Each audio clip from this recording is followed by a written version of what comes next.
para maganda yung pagtatrabaho ng ating mga BFP personnel, so kinakailangan nilang mag-undergo halimbawa ng health emergency management, for example, para ano ba yung mga equipment na dapat nilang ginagamit para hindi sila makalanghap ng mga usok, ng mga material na nakakapoison sa ating baga. So yan yung Special Operation Division. Then we have Fire Safety Plan. The fire safety plan is a very important part of the overall fire and life safety program within the building.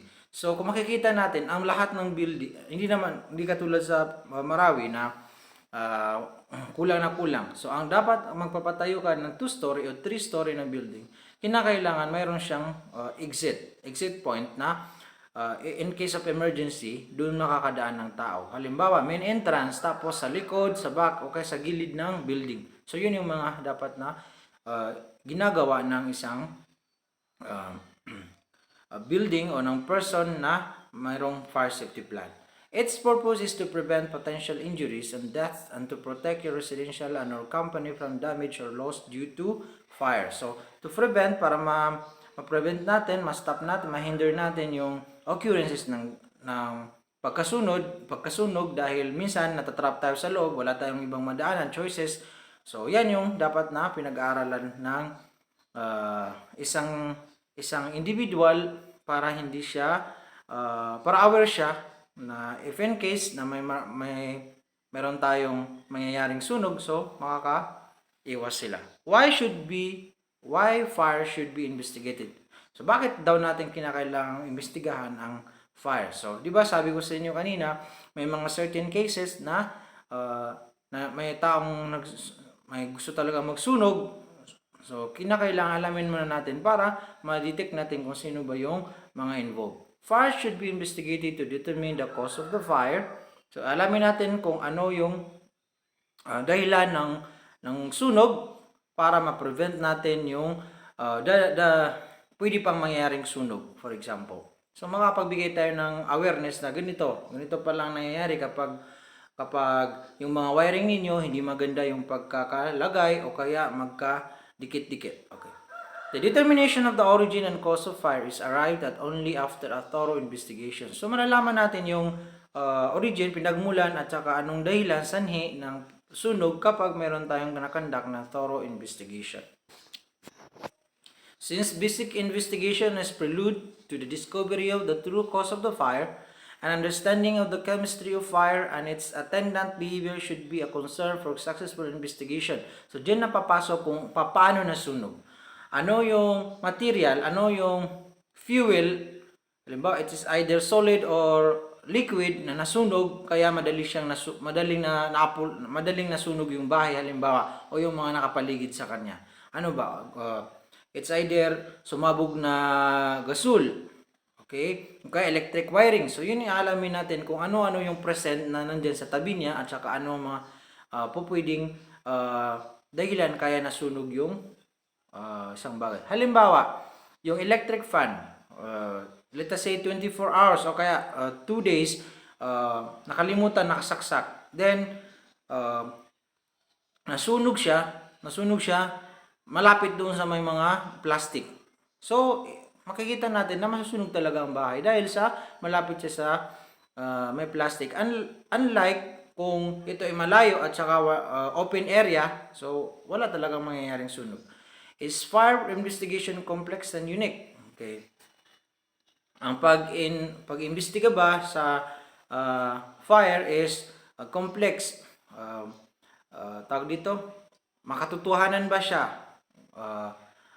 Unique o kaya naiiba sa lahat sa pag-ibang investigation. Okay. So, it is fire destroys evidence. Of course, yung fire natin is nagde-destroy ng evidences. If it is arson, it is planned, motivated, and committed discreetly. Kaya sinabi natin complex dahil maraming dahilan kung bakit kailangan nating mag-imbestiga sa fire. Okay. Kasi minsan, ang arson, panununog is pinagpaplanuhan yan, tapos may may motivating factor bakit na gustong sunugin ng isang bagay, at saka sinunog na yon ng sekreto. Okay. Rarely can there be an eyewitness in arson cases. So, possible mayroong mga tao na pwedeng mag-witness na ito, sinunog yan ni Juan. So, that is the, for example, the case. Okay, fire investigation. The totality of the process involving the determination of whether or not a fire occurrence is accidental, incendiary, or caused by natural causes.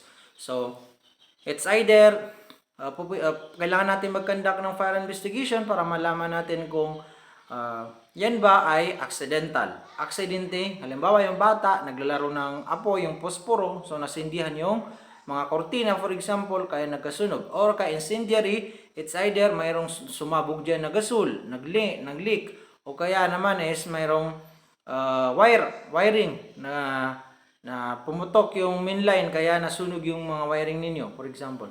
Or caused by natural causes. So, mga natural causes natin is yung halimbawa yung mga forest ng ibang lugar dahil sa mainit ang panahon, tapos doon na nagkakaroon ng ignition, nagkakaroon dahil sa heat, init ng panahon, nagkakaroon ng friction yung mga bagay, tapos nag-ignite, for example, dahil hindi na kaya ng panahon, mga tuyong halaman yung init, so nasusunog. Okay. Minsan, yung discussion natin is hindi natin ma-explain ng maayos because it is because of the this subject is more on tawag dito, substances na dapat nating naiintindihan. Okay. Arson investigation, the art of proving and analyzing an incendiary intentional fires which is intended to identify, locate, and ultimately prosecute the perpetrator.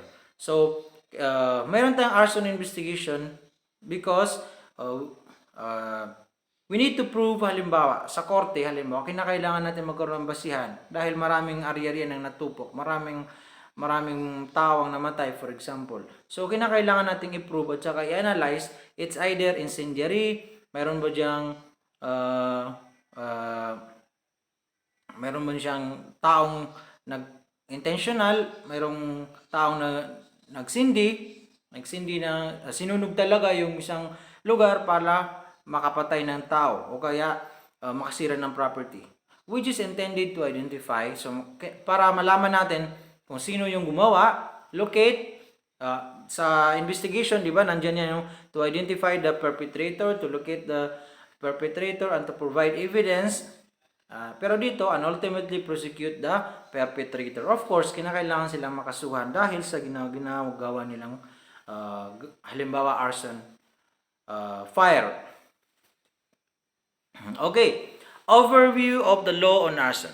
Previously, arson was defined and penalized under 9 different articles of the revised penal code. So, napakarami nung batas, articles na nagdi-define at saka nagpipenalize sa taong makakagawa ng arson. So, dati ito, previously. So, we have Article 320, the destructive arson. So, the destructive arson is yung marami kang natupok na kabahayan na kagamitan. Article 321, other forms of arson. So, may mga iba't ibang forms ng arson. Halimbawa, tawag dito, hindi mo sinasadya dahil nagsusunog ka dyan ng, hindi mo sinasadya dahil nagsasaing ka, tapos, hindi nakalimutan mo, din ayun, nagkaroon ka, nasunog yung hanggang sa nasunog lahat ng bahay mo at saka nasira mo pa yung ibang kalapit mong bahay. Cases of arson not including the preceding articles. So meron din yan, arson of property of small value. So meron mga small value na nasusunog, crimes involving destruction, okay? Burning one's own property to commit arson. Yun, dahil galit na galit ka. Setting fire to property exclusively owned by the offender. So, dahil gusto mong sugunugin yung bagay na yun, naregalo sa'yo ng asawa mo, halimbawa, tapos naghiwalay kayo, gusto mong sunugin din, pwede kang makasuhan. In cases where, halimbawa niyan, yung mga ang tawag dito, yung regalo sa iyong bahay, regalo sa iyong sasakyan, di ba? In cases where death resulted as a consequence of arson. So, yung sa 3 to 6 na may tao na namatay dahil sa arson, pagsunog mo sa isang bagay. Prima facie evidence of arson. So, merong mga so it is when the first look yung mga evidences na not rebutted yung presumption natin. So, makakatulong talaga yung mga evidences na yan para madiin yung taong may sala. So, para ma-justify natin. On March 7, 1979, citing certain inadequacies that impede the successful enforcement and prosecution of arsonists, then President Ferdinand E. Marcos issued Presidential Decree number 1613. So always remember the date, March 7, 1979, because it is possible that it may be used in the board exam. For example, on what specific year, on what specific date that President Ferdinand E. Marcos issued President's Decree number 1613. So so the answer is March 7, 1979. So it's both ways. Pwedeng on March 7, 1979, what is the presidential decree that Ferdinand Marcos issued? So, di ba? So ang sagot is Presidential Decree number 1630. So yan yung mga tanong na po pwedeng lumalabas. PD 1613 supplanted the penal code provision on arson. Dinagdagan on November 11, 1980. The law on arson was again revisited via Presidential Decree number 1744. So, noong 1980 na naman, meron naman tayong bago na PD number 1744. The new law expanded the definition of destructive arson by way of reinstating Article 320 of the revised penal code. The amendatory legislation also paved the way for the reimposition of the capital punishment on destructive arsonists. So those who are charged with destructive arsonists, nagsira siya ng malaking halaga ng ari-arian, so imposition ng capital punishment. So capital punishment is death penalty. Pero ngayon wala na tayong death penalty. So bumaba sa lifetime sentence. On Republic Act number 7659, so there, meron naman tayo, an act to impose the death penalty on certain heinous crimes was passed on December 13, 1993. Article 320 again underwent a revision.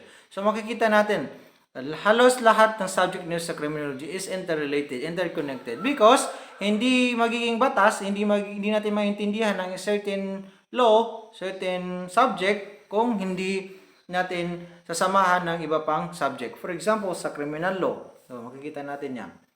With the repeal of the death penalty law on June 2004, 2006 through RA number 9346, arson is no longer a capital offense. So ngayon, ang arson is not a capital offense.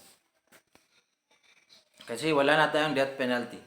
Factors involved to be established to complete a fire investigation. So, ano yung mga factors na napapaloob sa isang sanhi kung bakit tayo magkakandak ng fire investigation? So, number one, we have the what of investigation. So, the what, magtatanong tayo, cause that which fire start. Ano yung dahilan, ano yung sanhi kung bakit at saan nagsimula ang isang sunog. The why of investigation. Bakit? Anong dahilan? A reason which led to the cause of a fire, a motive leading to the action. Siyempre, inaalam natin, mag-investigate tayo kung bakit ba sinunog yan halimbawa. Kung ito ba intentional, then what is the reason? Ano yung dahilan? Bakit? May galit ba yung tao dun sa may-ari ng bahay? O kaya sinunog na yung tao dahil halimbawa may galit siya? So, yan yung mga dahilan.